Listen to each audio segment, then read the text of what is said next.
Jon Ferreira Sr. is a self-made multimillionaire, a Horatio Alger success story who, through hard work and dedication, grew his businesses into what they are today. One of his businesses, J&J Materials, is a large wholesale and retail landscape materials supplier which has a regional and nationwide presence. Another, Nantucket Pavers, is the wholesale manufacturer and supplier of pavers for many wholesale and retail businesses and is also the manufacturer for such products for Home Depot and Lowe's from most of the East Coast. He also owns Ferreira Construction.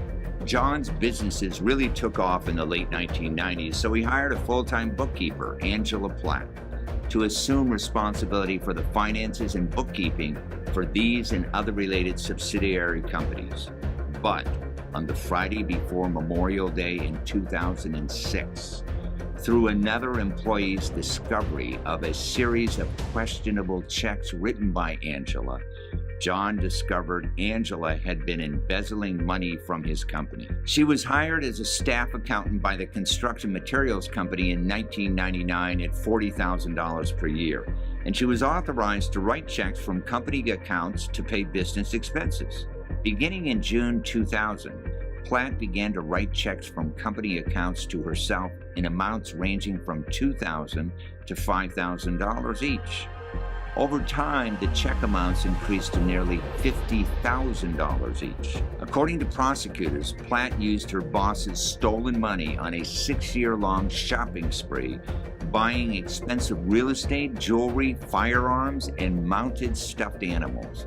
Platt owned homes and timeshares in Rhode Island, Florida, and the Bahamas, purchased a 104-acre ranch in Vermont, and bought undeveloped land in Maine. She owned a fleet of luxury cars, show horses, and Hollywood memorabilia. It was the largest embezzlement in Massachusetts history. What made the theft and the spending orgy it fed even more sordid was that she took advantage of a hard-working, successful, trusting entrepreneur who built his business and employed many hard-working people. He had to downsize his company and lay off 35 workers because of Angela's embezzlement. Here's John to tell you of the betrayal and the consequences caused by Angela's embezzlement. When I first found out my bookkeeper was stealing from me, and then I found out how much, to what extent, I was devastated. She attacked me, my family. She took stuff that wasn't hers from my companies and the people that worked for my companies. If Angela was in front of me today, I'd have to just ask her, because it's always bothered me. When did it start? Why did it start?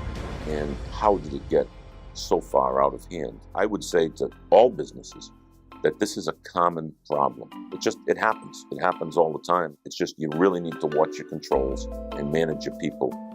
In this insider exclusive Justice in America Network TV special, Broken Trust, Guilty of Naked Greed, our news team is on location with Jon Ferreira and his lawyer, Eric Brainsky, founding partner of the law firm of Brainsky Levinson in Seekonk, Massachusetts, to get the complete story of how this shocking story of greed and betrayal was discovered and how justice was administered. With the assistance of Eric Brainsky, the FBI, and local police, his law firm was able to build a case and provide the United States Attorney with enough information to charge Angela with theft, fraud, and embezzlement in federal court. She embezzled a total of $6.9 million over a period of 7 years and was sentenced to 4 years in prison and ordered to repay full restitution plus interest to her former employer. She pleaded guilty to 1 count of interstate transportation of stolen property. This is the Insider Exclusive, live from Seekonk, Massachusetts.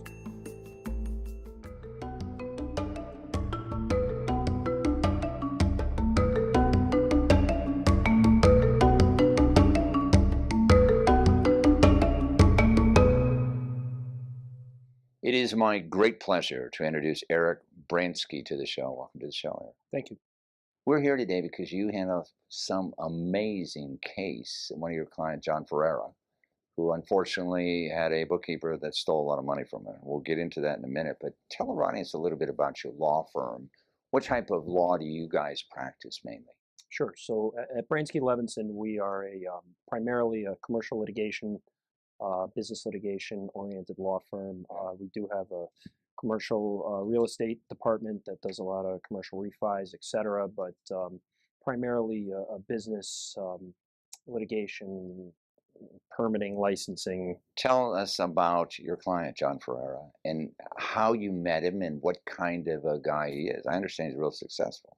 So my first interaction with John was through the case, but I've gotten to know him over the years, and John he's an amazing person. Maybe one of the most unique people I've ever met.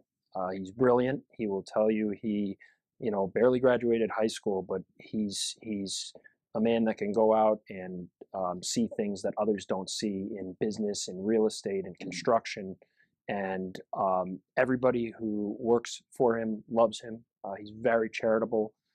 He's team oriented with his business, and overall, he's just a great family man. And he loves, I would say, philanthropy, and does a lot with police and law enforcement in terms of supporting them. He sits on the Boston Police Athletic League's board of directors. He's really just the best type of person there is. And in the last 13 years, I'm proud to say I consider him family at this point. We spend family time together. My son calls him Uncle John. Yeah. And his wife Trish is like a grandmother to my son. So it's great, really good people, the Ferreira family. And his two kids, Janelle and Johnny, as well. Just wonderful kids. His businesses are construction. John has a lot of different businesses. Primarily, he has the construction business and the wholesale retail materials business. He also manufactures pavers, pavestone. He also owns a number of restaurants, country clubs, and a number of other, a marina, those type. Some of his products are sold through a Home Depot and Lowe's, right? Yeah, so you could ask John, but I believe all the pavers in Lowe's and Home Depot from Maine to Virginia are manufactured right here in Nantucket Pavers, which is John's plant. What impressed me about John was I think he started his business back in the 80s. Is that correct? Probably a little before that, but yes. And he became very successful, and he needed to hire a bookkeeper. Yes. To keep track of the money. Yes. And how did he run into Angela Platt? And what was the relationship there? So Angela went to work for John in the early to mid 2000s. And he had brought in a full-time bookkeeper because his companies were expanding. He expanded into several different stores from the primary one down here in Rehoboth to several other branches all around Massachusetts. And with everything that was going on, he needed a full-time bookkeeper. So we brought Angela in. She was very smart, did her job very well, and she showed up to work every day, was dedicated, and generally kept the books in very good order at first. Right. And he trusted her implicitly, didn't he? He did. Yeah. So what happened over the period? I think she was hired in 1999 to 2006. What was she actually doing that he was unaware of totally? So over a 3 to 4 year period, what she was basically doing, it sounds simple enough, but she was writing herself checks out of a dormant real estate holding company and funneling monies from the other companies which were making money into this dormant real estate holding company and writing herself checks out of that. So it was a ghost company in a way, wasn't it? It was a company that John had previously used to develop a subdivision. That he thought was done and over with. That he thought was closed. And she also was opening up dozens of credit cards and just maxing them out one after one on the company's dime. Yeah, I remember reading about that she and her husband used to go to the ATM and take out exactly $481 because a max you could take out was $500 at a time. And because the banks would charge $1 processing, they couldn't take 500, so they take 480 and then the $1 processing it. Yeah. They must have done that many, many, many times. Countless. How did the embezzlement come to light? The embezzlement actually came to light, believe it or not, because Angela had gone to John and said, I'm overwhelmed with the amount of work that I have. You need to bring in an assistant to help me. She's the one who volunteered that, huh? And John brought in an assistant, and Angela was out one day. It was either vacation or something like that. And the assistant found like a $6,000 or $7,000 check written out to Angela and didn't know how to written out to Angela, signed by Angela, and didn't know how to classify it. So she went to John with it and said, "What's this all about? Is it a bonus? Is it?" And John kind of said, "Well, geez, I don't know. I'll have to ask Angela when she's in next week." And still at that time, he didn't suspect anything. No, John his heart is a heart of gold. So he sees the best in people. So what happened after that? Well, John brought her in and said, "Well, what's this all about?" And basically she said, "I've been stealing from you." Readily admitted it. Couldn't wait to admit it. Okay. Level of and the amount that she stole took some time and some maneuvering to get her there, but she readily admitted that she had been stealing from John. Now, she had stolen, she claimed $9 million, correct? She signed an agreement saying $9 million. Yeah. But she eventually went to prison, but the amount of money that she was convicted of was $6.9 million. Where's the difference? I remember that specifically, the 6.9, because the federal sentencing guidelines were at 7. Yeah. And it would have been much more time for her should we prove 7. We couldn't prove 7. Mm-hmm. The other 2, frankly, I don't think she knew what she stole. Mm-hmm. I think because at first she signed an agreement saying I stole $7 million. Yeah. And then a couple of weeks later it was it might be 9. I think she had no idea how much it was. Yeah. Now, through your law firm's efforts and the police and a variety of other organizations, you were able to present this to the U.S. Attorney's Office and prosecute her. Yes. In your capacity as a lawyer that's seeking to recover, the money that has been stolen, tell our audience a little bit about what you went through. The U.S. Attorney's Office was prosecuting her criminally, but what did you have to do? Well, by the time the case got to the U.S. Attorney's Office, it was ready to be prosecuted. Yeah. We did all the work. Right. The civil asset recovery, the biggest thing is you have to move fast. Right. Now, normally in these cases, it's one of 2 things. The money is gone because they've been gambling or a drug addiction or something like that, or they have a pot of gold somewhere. But it's usually not that much. This was a very interesting case because Angela had all this stuff. She bought things you couldn't even imagine. Right. Everything from horses to real estate to guns to cars that were decked out like for Halloween. She had the real trees from the Wizard of Oz. I saw all those. And why was she buying them? Did her husband like them? Or I saw this hearse that she bought, right? And I think it had flames on the side or something like that. I've never seen a hearse with flames on the side. We hadn't either. She I think it was a sickness and really she wanted to please her husband and so what we did as a law firm was we went into court, got a temporary restraining order immediately and a motion to expedite discovery, so we didn't have to wait on the deadlines. And we basically went gangbusters, froze all assets, had her list all the accounts, served the banks to freeze the accounts. There was one thing in particular we had to move really fast on, where she was throwing this very expensive, luxurious wedding for her brother. Right. And we had to stop the wedding. Yeah. The wedding had vendors from Riverdance that was going to perform. They rented out the Equinox Hotel in Vermont. They had, I think, Disney doing the fireworks. Burt Bacharach was going to... Was he actually, I saw that, was he actually going to perform? Yeah, and we Singing? Yes. I checked on his date of birth, born 1927. Ooh. So I'm thinking, well, he had to be like 80-something at the time that this wedding would have taken place. Yeah, so we had to sue all the vendors. They wouldn't voluntarily give the money up. Well, no. We didn't have time. We just, filed suit, froze assets, and then they came to the table and negotiated to give the deposits back, and we had to cancel the wedding. And basically, once we got everything frozen, then it was a matter of we had to hire a forensic auditor and going through records to determine how much valuation, signing over bills of sales for cars and real estate. And there were other lawsuits that flowed from that. Angela actually herself got defrauded from I read that. Horse vendor in California. So we had to sue them for fraud because they said the horse was 5 years old and the horse was like 15 years old. And that case took a couple of years. But is there $9 million? Was that the theft? Was that the embezzlement, or was it 6.9? 6.9 is what we could prove. Of the 6.9, what were you able to recover? Almost 5. 5. That's pretty good. And then What about insurance for these kinds of things? I think insurance only covered about $350,000 of it. That's it. That's it. And then, there were some tax benefits to John going forward. Well, you did a great job, and fortunately, we have John with us today, so let's bring him on. Great.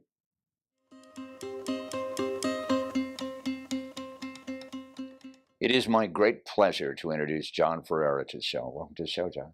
Thank you. You've been through hell and back, haven't you? Yes, I have. Tell our audience, with Angela, how it felt when you first found out she had been stealing so much money from you. The first time I found out, I was, I don't want to say heartbroken, but I was disappointed because Angela was such a good worker. She was a high school dropout, 11th grade, that trained herself accounting on tapes, which is a success story, which I really like in people. I was disappointed. The first time it came to me, I said, there has to be a reason before we talk to her. One of her children have to be sick. There has to be a reason why she took money from me. Yeah, you didn't know at that time how much money it was. Did not have a clue. When you found out that it was $7 to $9 million, what were your thoughts then? The night that Sheriff Hodgson walked out of the interview room and said, I've got good news and bad news, it wasn't $1.5 million. It was closer to $9 million. I turned to him and I said, it's not my money. She's stolen from the mob and she's afraid to admit it. So she's saying it's my money. I didn't believe it. There was no possible way somebody could have taken that much money out of my businesses and me not have known about it. Yeah, and let's talk about that. You had a bookkeeper, but you also have an accountant, and you, as we talked earlier before the show, you have been audited. You and the IRS are best buddies. Oh yeah. For many, many years, right? Oh, yeah. How did all this get by him?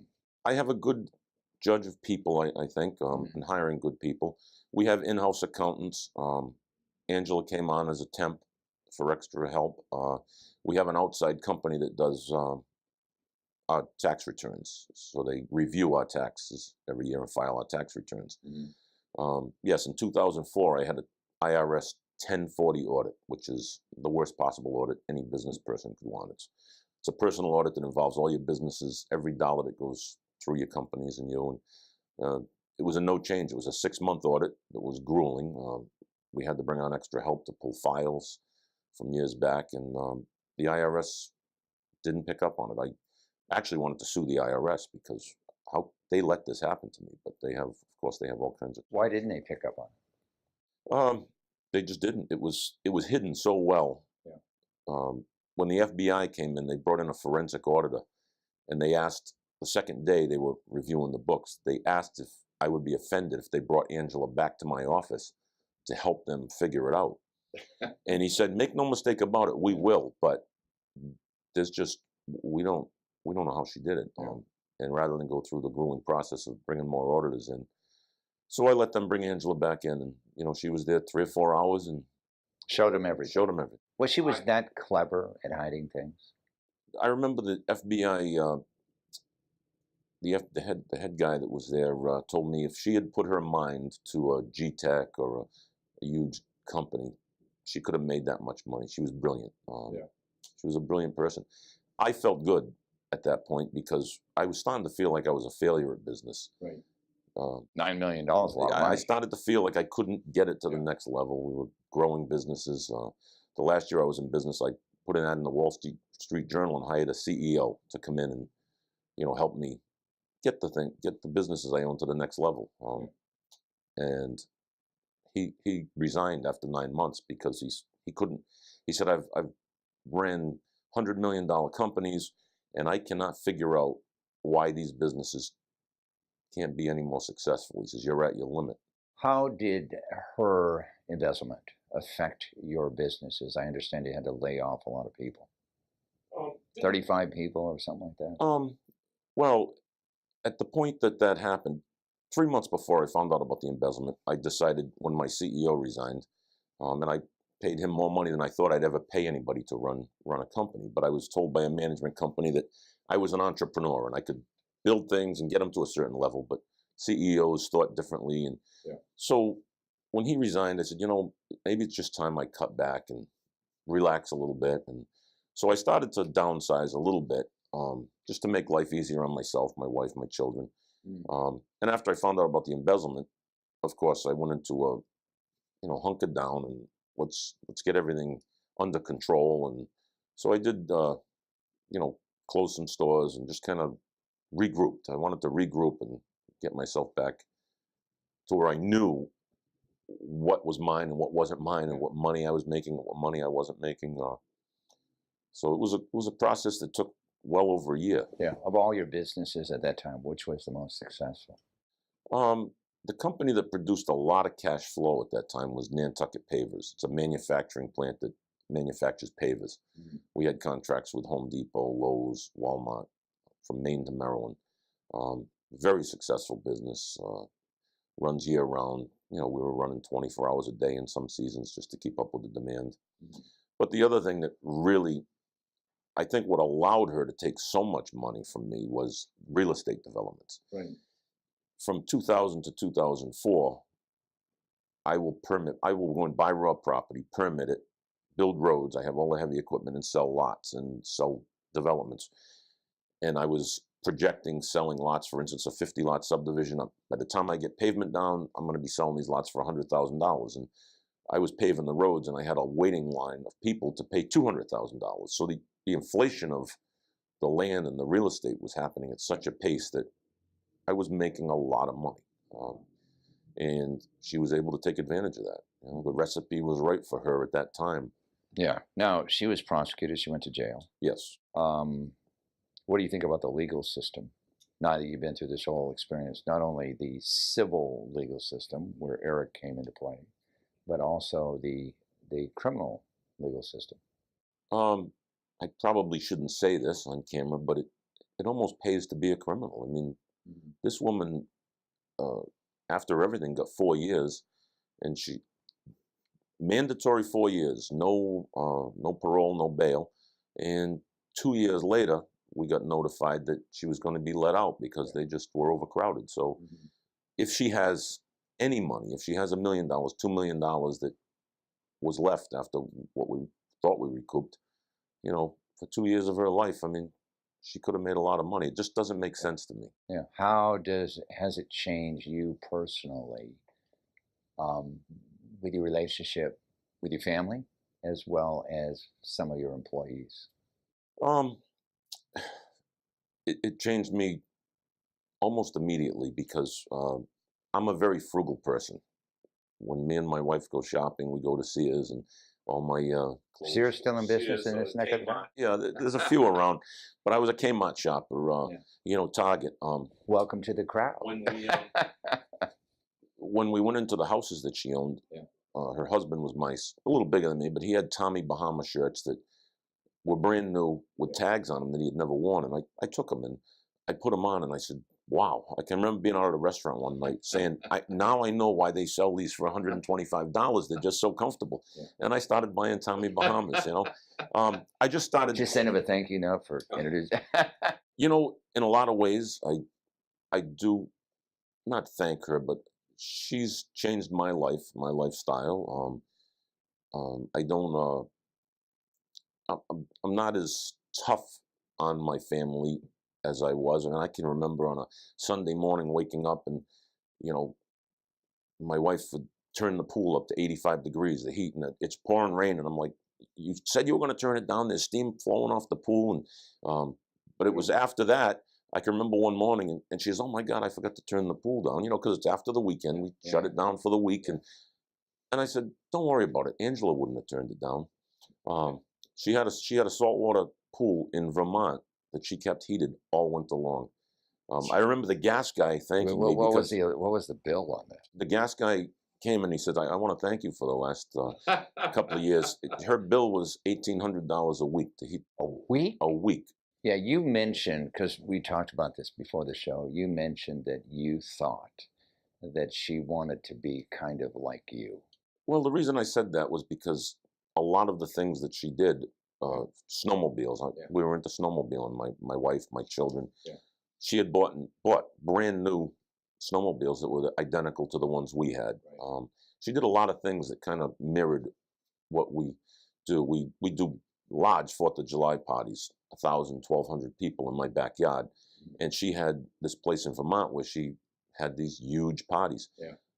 I have a company who's a good friend of mine, Atlas Pyrotechnics, huge fireworks company, would do fireworks for me every year. She was hiring them to do fireworks at her Vermont parties. By the way, her salary was what, about $40,000 a year? $40,000 a year. And didn't anybody question about, hey, how are you getting all this money, to spend? I mean, you're a bookkeeper, $40,000 a year. Nobody ever said anything, huh? Anybody around here where she lived in Cumberland knew nothing about any money. She drove older vehicles. That's why the farm was in Vermont, Right. the house was in Rhode Island. The stories that she told to the neighbors in Vermont were she was the CEO of several large companies. So they just assumed that, she made the money. One last thing, and Eric brought this up to me. You have, from what I've learned about you, you're a guy of wonderful heart. Because I understand, let's get real about this. Angela's husband knew that she had to be stealing this money from someplace. And they had 2 kids, and when it came time to prosecuting Angela, you did not want the husband to be prosecuted. Is that right? That's correct. They had to prosecute Angela because she was actually the one who took the money. But he was he was an accomplice. He was, and she admitted that he knew, and he actually pressured her to buy things and cars and horses. So he played a big part in it, but they had 2 young children that were, as far as I knew, really good kids. And you didn't want him prosecuted? Without a mom and a dad. It was hard enough for a young child, just the psychological effect that their mom's going to prison. So I chose not to prosecute. That was very kind of you. Very kind of you. I'm sorry you had to go through this. I'm glad Eric brought us this story. And you're doing real well now, aren't you? Still fine, yep. Wake up Still every buying morning. businesses? Still, yeah. Turning the heat up on the pools? Yeah, once in a while. I want to thank you very much for being on the show. You're welcome. Thank you.